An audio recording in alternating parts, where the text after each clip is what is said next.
A'udzubillahi minasyaitonirrajim. Bismillahirrahmanirrahim. Innamal mu'minuna ikhwah fa aslihu baina akhwaykum wattaqullaha la'allakum turhamun. Shadaqallahul azim. Saudara-saudara kaum muslimin hamba Allah yang berbahagia, syukur alhamdulillah selalu kita panjatkan kehadirat Allah Subhanahu wa ta'ala, Tuhan yang memiliki alam semesta, yang memiliki segala-galanya yang ada di permukaan bumi ini. Tidak satu pun yang kita punya.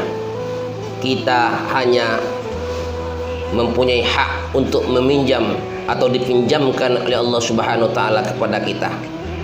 Harta yang kita miliki, jabatan, pangkat dan lain sebagainya itu hanya titipan sementara.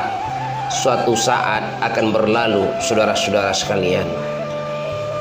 Oleh karena itu kita selalu bersyukur apa yang telah kita dapatkan, agar kita menjadi hamba-hamba yang bersyukur di sisi Allah Subhanahu wa ta'ala.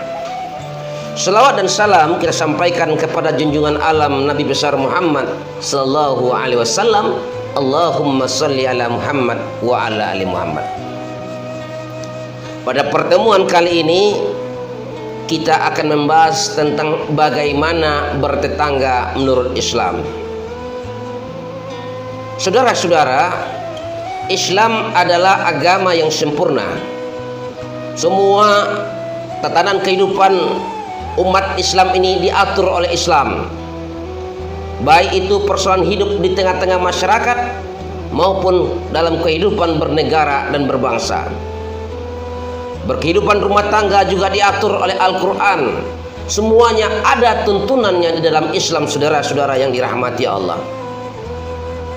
Lalu bagaimana bertetangga menurut Islam?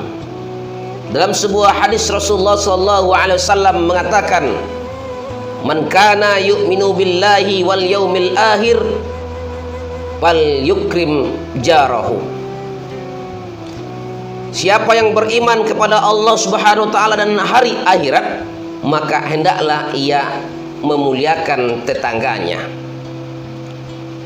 Saudara yang dirahmati Allah, di era globalisasi dan era digital sekarang ini, apalagi di tengah-tengah kota, banyak tetangga yang tidak mengenal akan tetangga sebelah kiri dan sebelah kanannya, termasuk di depan.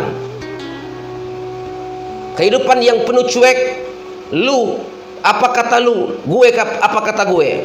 Begitulah saudara-saudara sekalian kehidupan kota yang kita rasakan pada hari ini. Padahal di dalam Islam jelas diatur, di mana keluarga yang terdekat kita adalah tetangga kita. Apapun yang akan terjadi pada diri kita, tentu yang pertama menolongnya adalah tetangga kita. Kadang-kadang ibu-ibu, bapak-bapak, saudara-saudara, tetangga dengan tetangga sebelah tidak akur.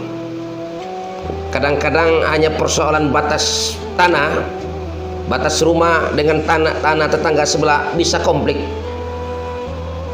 Kadang-kadang hanya akibat daun pepohonan atau daun yang ada di tetangga sebelah masuk ke rumah tetangga, ke pagar rumah tangga sebelah, terjadi keributan, tidak tegur sapa. Ini sebenarnya penyakit, saudara-saudara yang dirahmati Allah. Oleh karena itu, kenapa kita harus memuliakan tetangga kita? Karena tetangga itulah orang yang akan membantu kita apabila terjadi musibah di antara kita. Begitulah Islam, saudara-saudara yang dirahmati Allah. Diatur segala-galanya.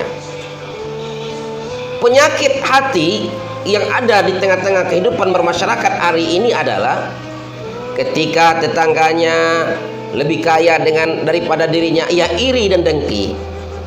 Ada tetangga beli mobil mewah, tetangga yang satu berkata-kata dari mana uangnya. Inilah yang merusak sebenarnya tatanan kehidupan sosial, saudara-saudara yang dirahmati Allah. Ini kuncinya hati, saudara-saudara. Ketika hati kita lapang dan hati kita bersih, kita tidak akan pernah iri melihat tetangga kita berhasil. Kita tidak akan pernah iri melihat tetangga kita sukses. Karena tetangga kita sukses, kita yang senang. Misalnya kita punya Honda, tetangga punya mobil, terjadi malam-malam sakit anak kita. Kalau kita baik dengan tetangga kita, maka tetangga itulah yang akan membantu kita, mengantarkan kita ke rumah sakit dengan mobilnya. Coba saudara-saudara, ibu-ibu, bapak tidak baik dengan tetangga, apa yang terjadi? Kalau terjadi kebakaran di rumah kita, itu tetangga sebelah cuek, tidak mau peduli. Terjadi maling di rumah kita, tetangga cuek. Begitu juga sebaliknya. Ini dampak sosialnya akibat tidak berbaik dengan tetangga. Maka oleh karena itu Islam mengatur itu agar bertetangga dengan baik bisa mendatangkan rahmat, bukan mendatangkan azab. Saudara-saudara yang dirahmati Allah, hal-hal yang sepele umpamanya saudara, kadang-kadang dalam bertetangga ini kita harus saling menghargai satu dengan yang lain, saling menghargai. Jangan gara-gara kadang-kadang ini tetangga kita meletakkan jemuran di pagar rumah tetangga sebelah, ini kan tidak wajar. Seharusnya ini yang harus jaga. Kadang-kadang tanpa sengaja kita meludah, batuk dan mengeluarkan dahak di depan tetangga kita, ini kan tidak wajar. Itu diatur saudara-saudara sekalian. Untuk apa? Untuk menjaga keharmonisan hubungan tetangga. Saudara-saudara yang dirahmati Allah, ada sebuah riwayat hadis Rasulullah SAW mengatakan, apabila kamu memasak gulai, maka banyakkanlah kuahnya, kasih tetanggamu. Ini maknanya apa? Supaya ada hubungan baik antara tetangga satu dengan tetangga lainnya.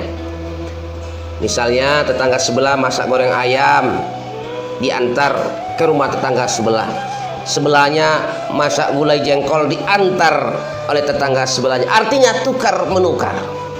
Terjadi tukar menukar rasa. Gulai ayam dengan gulai jengkol. Sebelah tetangga selama ini tidak pernah makan gulai ayam, tak pernah makan gulai daging, tetapi akibat baik dengan tetangganya, tetangga ini perhatian, dikasihlah tetangga sebelahnya. Oh ternyata makan gulai daging ini enak. Karena tetangga sebelah hanya makan daging terus tidak pernah makan gulai jengkol, dicobalah tetangga sebelah yang hidupnya pas-pasan makan gulai jengkol. Ternyata gulai jengkolnya nikmat katanya. Begitulah nikmatnya bertetangga, saudara-saudara yang dirahmati Allah. Jadi Islam hal-hal yang sekecil saja diatur, apalagi dalam kehidupan berbangsa dan bernegara.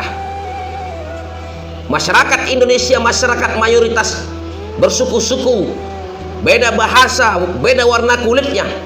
Kalau seandainya tidak diatur, maka inilah yang akan muncul perpecahan di antara generasi bangsa.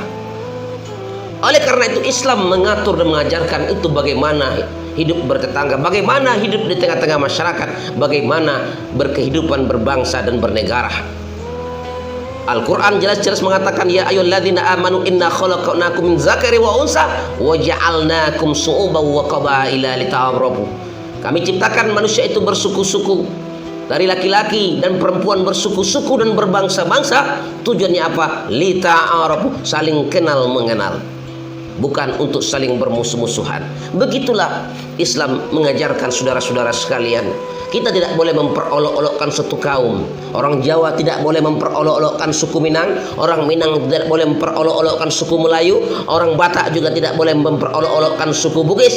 Nah, yang paling penting adalah saling menghargai. Kalau sudah terjadi saling menghargai, insya Allah aman dan aman, tidak akan pernah terjadi konflik di negara yang kita cintai ini. Begitu juga dalam kehidupan beragama. Orang Islam menghargai orang Kristen menghargai orang Islam, orang Buddha juga begitu, orang Hindu juga begitu. Terjadi silaturahmi yang baik, terjadi komunikasi yang baik. Silakan saudara-saudara beribadah sesuai dengan agama dan keyakinan saudara yakini. Islam beribadah dengan secara Islamnya, Hindu beribadah dengan cara Hindunya, Kristen beribadah dengan cara Kristennya. Dan insya Allah apabila terjadi seperti ini, damailah negara yang kita cintai ini, saudara-saudara sekalian. Oleh karena itu jangan kita peruncing perbedaan. Mari kita lakukan sebuah kebersamaan agar negara dan persatuan terwujud menjadi negara baldatun thayyibatun warabbun ghafur. Demikian yang dapat saya sampaikan, mudah-mudahan ada manfaatnya bagi kita semua. Amin amin ya rabbal alamin. Yakin usaha sampai. Assalamualaikum warahmatullahi wabarakatuh.